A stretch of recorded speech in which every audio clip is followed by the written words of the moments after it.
Hello NXP enthusiasts. My name is Pachi Dieder and I'm an application engineer here at NXP. We walk you through how to use SIMPLIS model file to evaluate PMIC stability and transient performances. You will learn how to install the software, set up your model, run simulations such as AC analysis, transient response, and Monte Carlo simulation. We'll be using the FS27 model as an example, but the process works for any compatible SIMPLIS model. To start, we'll cover the basic: installing SIMPLIS element and downloading the model file.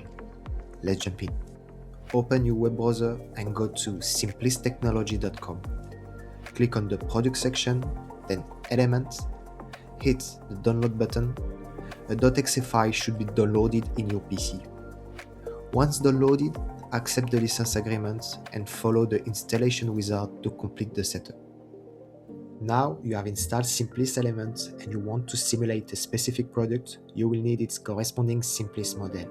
To nxp.com, click on Product, Power Management, PMIC and SBC. For the example, I'm going to click on 12-volt SBC solution and then locate your product.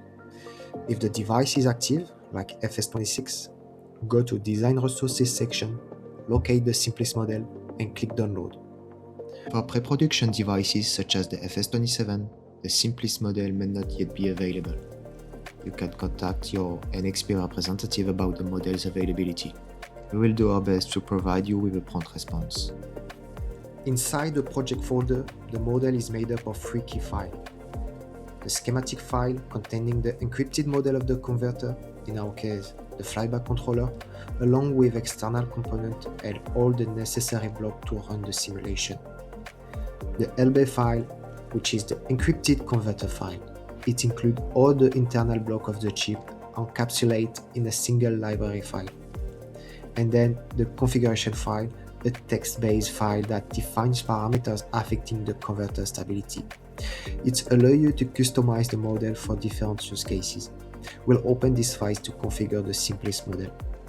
When you run the simulation, SIMPLIS generates additional files and folders. These are temporary and are not required for future runs.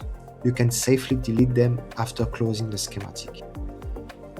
And that's it for the setup. You've now got SIMPLIS installed and your model file are ready to go. In the next video, we'll dive into building your first schematic and running a simulation to evaluate your converter performances. Thanks for watching. Stay tuned.